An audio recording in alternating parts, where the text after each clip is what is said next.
Askreddit. Yo guys, welcome back. How are you all doing? Into today's episode of Askreddit.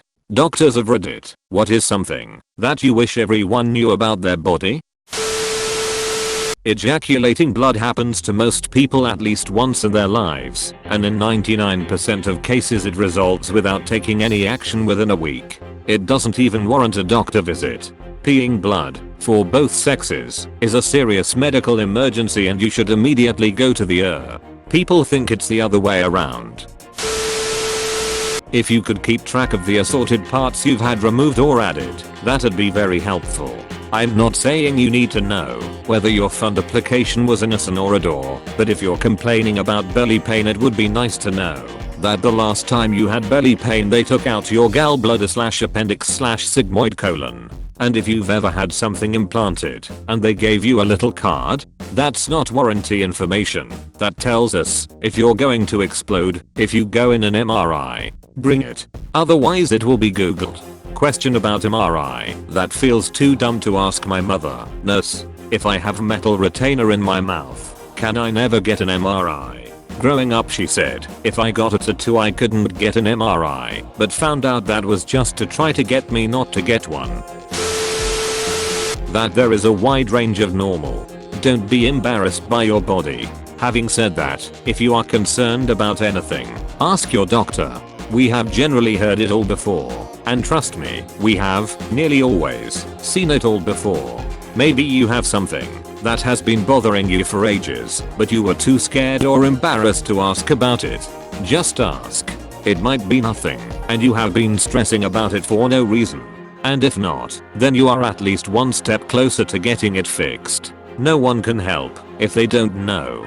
There are no stupid questions, so ask away. I'm always amazed when I have been asked about something that has been bothering a patient for years and years, but they were too embarrassed/scared to bring it up. Most of the time, it is nothing/a completely normal body function/feature. Other times, it is something that should have been discussed right away. You know your body best, so speak up.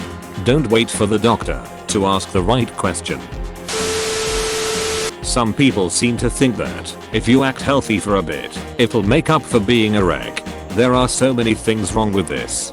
Just one example, antioxidants are like gas for your car. You can store up a certain amount of vitamins, but your tank can only hold so much. If you binge and overfill your tank, it doesn't do anything. You excrete it out as waste, and you can't expect to go the next several months without gas, just because you tried to overload it before. You're going to still need to get gas. Same goes for your fruits and veggies. Had someone tell me he went vegetarian for a few weeks, which meant he was done for the year. He was dead serious. Had a patient at risk for heart failure try to insist that if she stayed away from salt entirely for X days/weeks, she should be able to have her fill of McDonald's fries and ramen. Had a smoker argue that if he stopped for some time, he should be able to smoke freely for a while. With some digging, stopping turned out to mean a couple less cigarettes a day. I think there are a lot of obvious ones, like how lifestyle choices in your 20s impact your health and quality of life in your 40s. It would help if more patients knew their family history, though not everyone has this opportunity unfortunately. Prevention is becoming more and more important in medicine, and treating a disease in its early stages is a lot better than catching it late. If you have family members who had ovarian or colon cancer in their 30s, that is very significant for your own risk. The screening and tests we run might change, depending. If you want to start the pill, it's important to know about breast cancer, DVTs, clotting disorders in the family. If you're a bit overweight and have no metabolic syndrome problems in the family, compared to a bit overweight, but both your parents have type 2 diabetes and cardiovascular disease, the management priorities change. Asking your family about any recurring diseases or diseases that occurred early, 20s, 30s, maybe 40s, can be helpful. There are certain common conditions that are underdiagnosed but easily fixed. Even if you have non-specific symptoms, it doesn't hurt to tell your doctor during the next visit. About 5% of US adults have an iron deficiency which can cause loss of concentration and fatigue, and a huge amount are vitamin D deficient. when I'm able to complete a systems review, ask screening questions about every different body system, I end up discovering a lot of irritable bowel syndrome, hyperthyroidism, insomnia, joint pain, headaches, etc. that impact quality of life. But people don't bring it up because they don't want to be a bother or think the symptoms are too vague. It's not a bother, and often, but not always, these conditions have simple treatments which can really improve how you feel. My phone is acting up, so if this has already been posted I apologize, but women, please do not use soap or douching products inside your vagina. It has a delicate pH balance and this is how you get yeast infections. Wash your labia, but do not clean internally. The vagina is self-cleaning just like your eyeballs. Do you wash your eyeballs? No. Do you wash your face? Yes. The vagina is self-cleaning, just like your eyeballs. Do you wash your eyeballs? No. This is a great way to explain it. Your kidneys and liver cheerfully do all the toxin elimination you'll ever need. Cleanses and other detoxifying products are bullshit woo and a waste of money. The people who sell them are predators who only care about your money becoming thiz. Cheerfully makes this comment extra nice. You need some kind of exercise. Doesn't matter how you feel right now, sitting for 12 to 16 hours a day will have negative consequences. I got a new job since last November that has me on my feet for around 6 hours a day minimum. After years of desk work, I'm down 2 holes on my belt since. How to check for skin cancer. If you see any moles or anything that are A. asymmetrical, B. odd borders, like they are jagged or something, C. color, different colors, D. diameter, grows, E. evolves, go get it checked out. It might be skin cancer. I remember showering one day and noticing a mole on my foot and thinking that's new and also a weird place for a mole. Then every so often in the shower I'd notice it. Over the course of a few months it started to change rapidly and I kept putting off seeing a doctor about it, busy with work, life, etc. I finally got to a skin specialist. He took one look at it and said that's got to come out. I'm thinking, yep, sure, biopsy blah blah, and he's like, no, that's definitely skin cancer. I'm not freaking out but mildly concerned. It gets taken out and sent off. Couple of weeks go by and I get a call asking if I can come back in to discuss the results. I already know it's skin cancer based on the initial reaction, but I was not expecting to get there, walk in the room and see another doctor there, an oncologist. Stage 3C skin cancer. That I was not prepared for. They basically said that I was around 1 month away from being stage 4, terminal, with a life expectancy of 5 years. That was 18 months ago. I've had 3 major surgeries, plenty of tissue and 8 cancerous lesions removed since then. For now it's ongoing maintenance and checkups every 3 months. Long story short, go and get your skin checked at least 1 a year. No excuses. Type 2 diabetes is more serious than most people realize.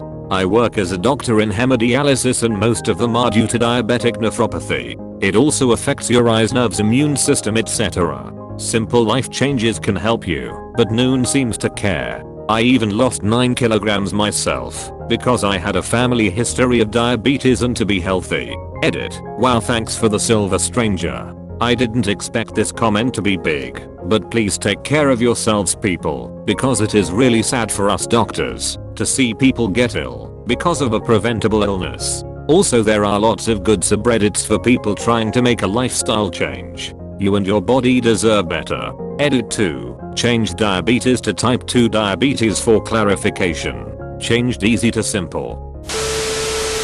Many simpler diseases in the body can be compared to a car. When you don't get regular checkups and take regular care, it's not like you'll notice something bad happening right away. Just like how you won't notice a missed oil change a couple thousand miles later.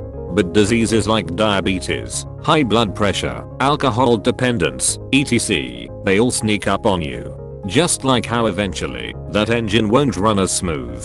The second thing is that your body isn't like a TV remote where you pop out the old batteries and put in some new ones. You can't expect to come into a hospital and walk out feeling 100%. People have some unrealistic expectations of what doctors can do, and there is research which demonstrates how TV shows provide the public with these false beliefs. I'm a Grey's fan also, but it's not real medicine. The first line treatment for most of our common diseases is, wait for it, lifestyle modification. It's not drugs. It's not surgery. 50% of newly diagnosed type 2 diabetics do not require anything more than diet and exercise. Cessation of smoking is the second best thing you can do for your health, and every little amount you decrease smoking has a profound impact. Again, you won't see it now, but you'll see it down the road, like the oil change. And if you do need meds, like how most will eventually need meds for their blood pressure, don't play around with it. Take it every day. Hypertension is called the silent killer. You can't really feel your blood pressure, but it's slowly damaging every artery and every organ in your body. And that comes down to the last point. Exercising is the key to a better life. If you put in the work, there is no upper limit. That's not an exaggeration, but the findings of a landmark paper that made news everywhere last October: not exercising is worse than smoking, diabetes, or coronary artery disease. It is the single best thing you can do for a healthier life. Your health is a shared responsibility, and we're here to help. This may not be the flashiest Reddit comment, but this one may actually save your life. Edit. So I'm getting a lot of great questions on what a good exercise is, and how long should you be exercising. This is probably the single most asked question I get from my parents, friends, and random strangers. Unfortunately, it's a bit complicated. I could go on quoting tons of papers from a variety of sources, but that would be difficulty to parse though.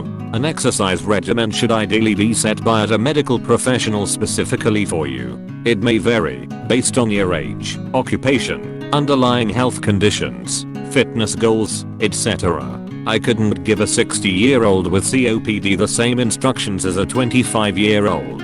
I don't want to say something in a Reddit comment that would end up hurting you or your loved one, so I won't go into specifics. The generic advice we give to our older patients is to walk at a brisk pace, enough for a mild sweat. There is some evidence to show that even normal walking can significantly help improve your cardiac health. I'm only focusing on cardiovascular health here, and there are other things to consider with exercise. I don't want to sound annoying, but I really feel it's best you talk to your doctor about what else you can do to improve your health. We'd be glad to walk you through a plan made specifically for you. Also, regarding number of steps per day, the 10,000 steps number is unscientific and largely propagated by the pedometer making industry. First, it should be age adjusted. It also doesn't directly correlate with losing weight. However, personally, as someone approaching 30, I do like 10,000. It's a nice clean number and I can make a game out of it for myself. It is important to note that this is not for everyone. Thanks for watching. Don't forget to like and subscribe. See you tomorrow.